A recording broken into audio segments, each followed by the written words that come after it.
Welcome back to Martinsville Speedway. Let's head right down to Victory Lane with Chris Devoto. And here comes our winner. Everyone goes to the office on Mondays. Well, the Truck Series was in its office, and Kevin Harvick was most definitely the employee of the day. On a Monday, well, I don't know really where to start. Let's start, I guess, with the finish. That was a little crazy at the end. Yeah, it was, you know, everybody was trying to save gas. But the first thing I want to do is thank Kroger and Bounty. They put this deal together on Monday. And it's a pretty cool looking truck, and I also want to thank the guys at the shop. The guys in the fab shop built this truck in about 10 days. Triad Chassis for building this truck in about 6 days. Brand new truck. But man, that was fun. Got to push and shove a little bit, and me and Kyle raced hard there at the end. I didn't know if any of us were going to make it on gas, but good day for KHI and Hornaday and his Longhorn truck, and Ricky got his first laps here. So it was a wide gamut of things, but still a great day to be here in Victory Lane, so close to home. You told us the other day you were just kind of the guinea pig. You just experiment sometimes with these trucks, and here you are in Victory Lane. Yeah, well, you know, they make me do all the R&D stuff with the trucks, and you know, it's just one of those deals where we had a lot of different things in this thing to try for all of our new stuff coming out, and it all works. So the other thing I want to do is thank the fans. Coming here on a Monday, what a crowd for a Monday afternoon in Martinsville, and just a lot of fun. They put this deal together on a Monday, and they win on a Monday. Adam Alexander is standing by with the winner's teammate. Yeah, Ron Hornaday, a great run from the back after an issue getting onto pit road. You rallied to finish in the top 5, second, in fact. Talk about it. Well, I didn't know to pit or not to pit, but the guy's done a great job again. I just, you know, we needed fuel, and I just don't know how the 51 was going to do it again. And Kevin, you know, he pitted before us. So Mark Smith does a great job on the motor. We tried a little different carburetor strategy, and it seemed to work.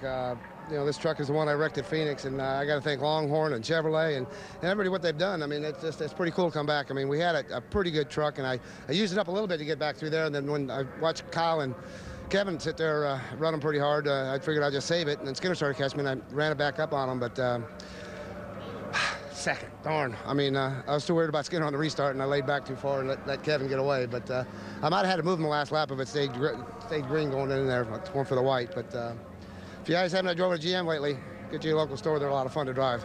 Go congratulate the boss. I'm good. Thank you. Let's take a look again at the pass for the lead. Again, Kyle Busch was running out front.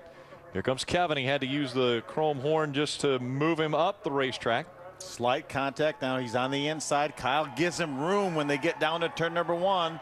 That slight contact cost Kyle Busch the second spot too, because he had to come to pit road eventually and get that fender pulled away from his tire. So even though it was slight, it was very costly. Here are unofficial results. Kevin Harvick winning it at Martinsville. It's his 4th career win in the Camping World Truck Series, and the first one away from Phoenix.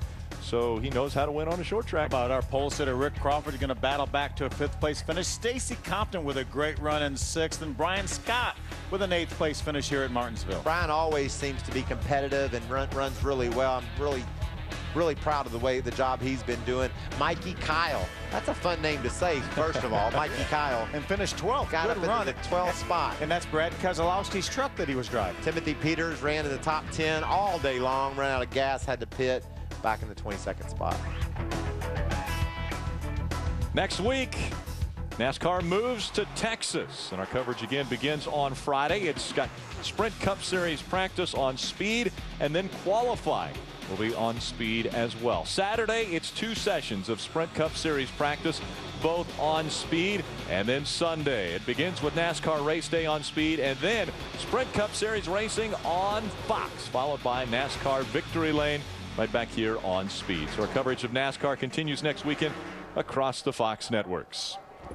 Kevin Harvick KHI's doing more interviews. Big couple of weeks. He got a win in his own nationwide series car over at Bristol, and now wins on a Monday here at Martinsville. And remember, we talked about the differing pit strategies. We had 2 complete different pit strategies. Finished 1, 2, and Kyle Busch, that would have been in the top 3. He had yet another pit strategy. And you knew it had to be that way. Walking around the pits, no one knew what they were going to do. Everybody did something different. In the end, it didn't really seem to make a whole lot of difference how you went about it. Well, I want to thank everyone who stuck around, all the crew, the camera operators, and everybody in the truck for this Monday edition of the Camping World Truck Series.